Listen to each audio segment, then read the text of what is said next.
Това е имота, на който трябва да бъде разположен контейнера.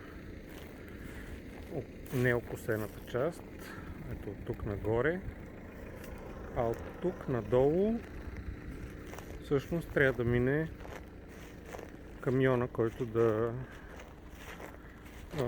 достави контейнера. Сега ще се опитам пеш да стигна додолу, до пътя.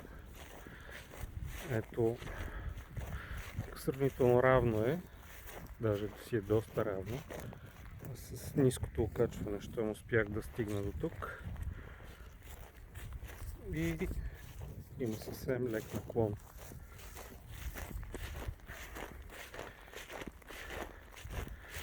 Сега ще отидем до пътя директно. Това, което се вижда, лампата, всъщност тя осветява пътното платно. Тук вече е влизал най-вероятно някой, който е оставил един контейнер, но това е друг вид контейнер. Малко остава.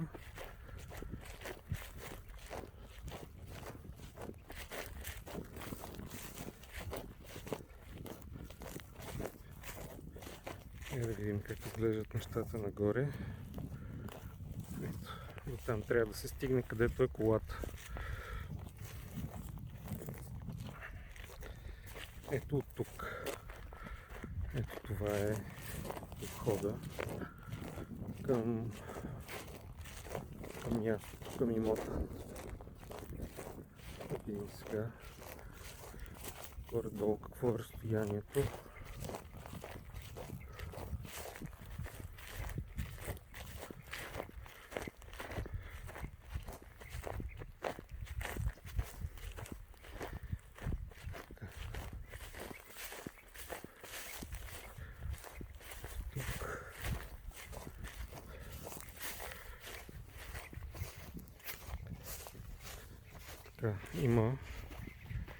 Има една канавка, с която трябва да се внимава. Не е голяма, но я има. Това е евентуално платното, от което не видим дали е проходимо. Абсолютно проходимо е. Но има висока трева. Тук също може да се мине през тези самораслици. Има бордюр. Бордюр.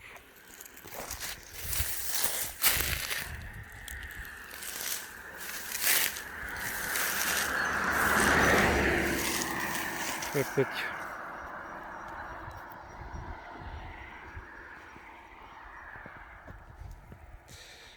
Ето това е пътя.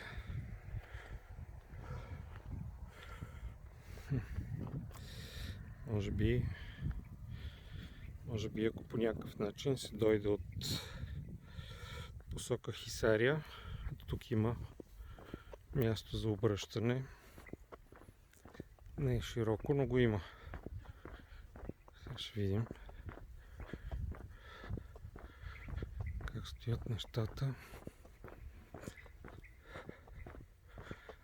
Просто леко уширение на пътя, на който може да се направи някаква маневра за смяна на посоката.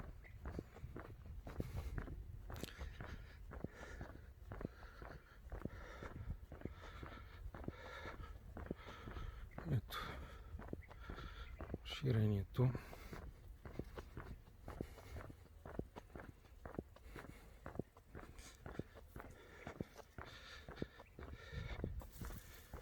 Ето така.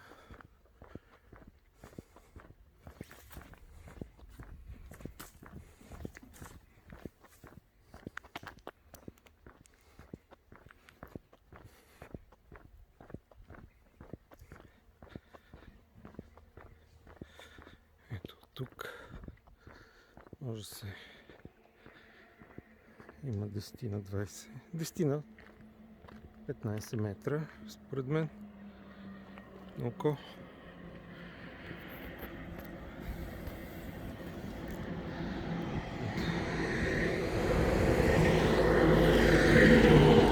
Разширение, на което може да се смени посоката. Ето така.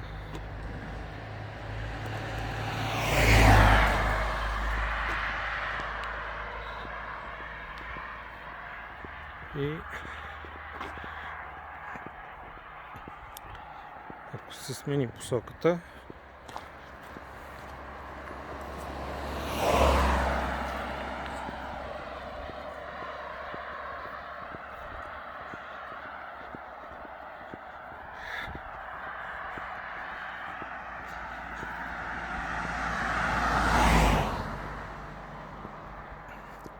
ако се смени посоката, може да се влезне назад, според мен.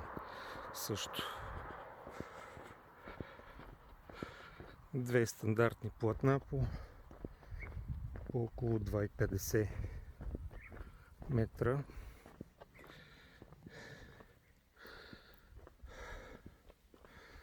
Евентуално може да се влезе от тук. Има бордюр. Обаче 10 см бордюр. Ето го.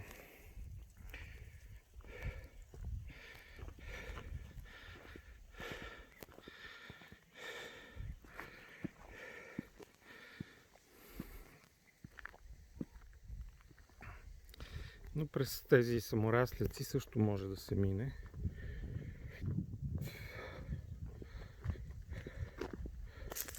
И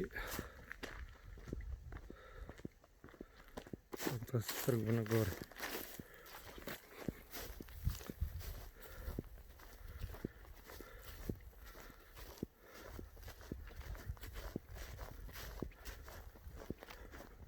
Тук е широко и равно. Трябва да се стигне ето до там.